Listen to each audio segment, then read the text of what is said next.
I've spent many years as a newsman traveling in Central and Tropical America, and I think I understand something of what this part of the world means to us.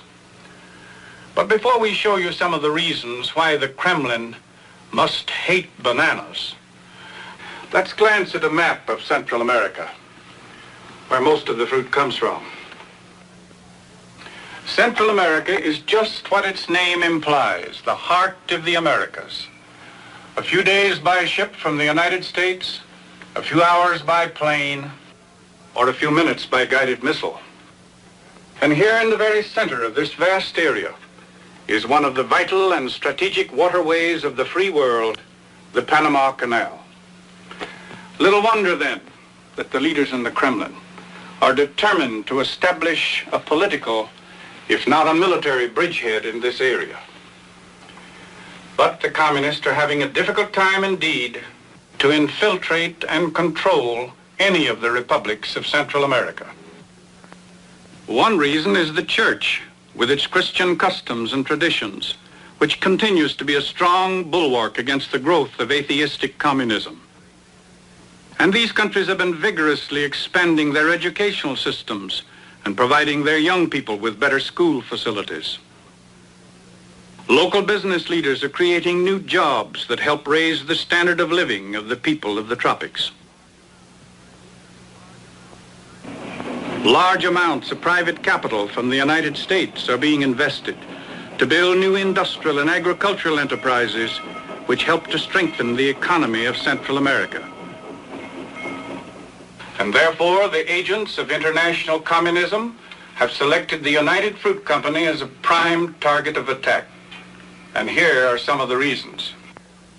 In its operations in Guatemala, Honduras, Costa Rica, Panama, Ecuador, and Colombia, United Fruit has put to useful production hundreds of thousands of acres of otherwise unproductive tropical lands.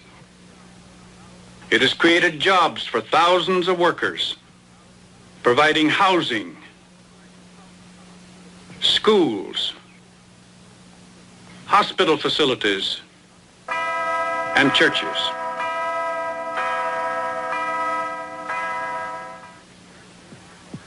By research and hard work, it has learned how to combat diseases that endanger bananas and other crops vital to these lands. In short, we have skilled management and capital from the north, working with the willing hands and the good earth of the tropics.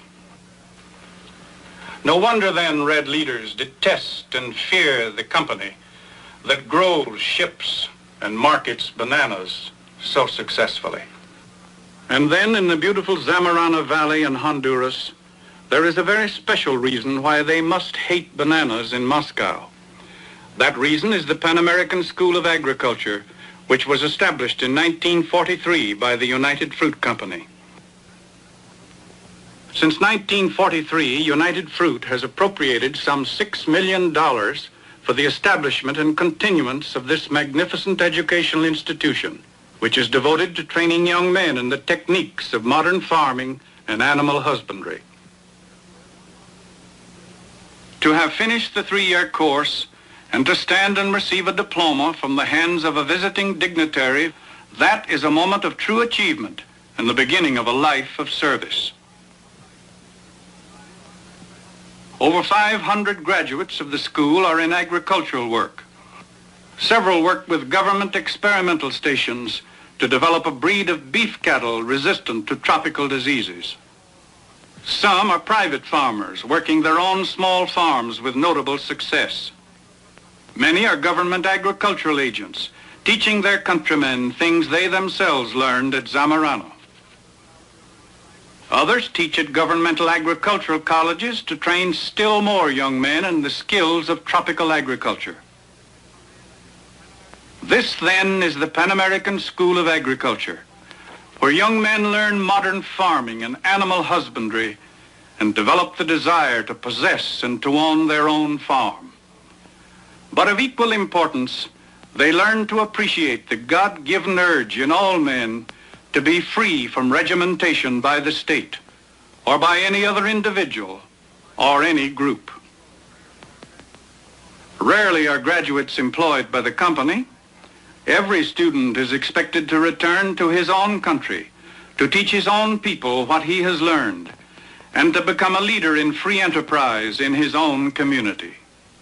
No wonder the agents of international communism in Central America would like to destroy the company that finances and maintains the Pan American School of Agriculture. It's easy to understand, therefore, why the Kremlin hates bananas.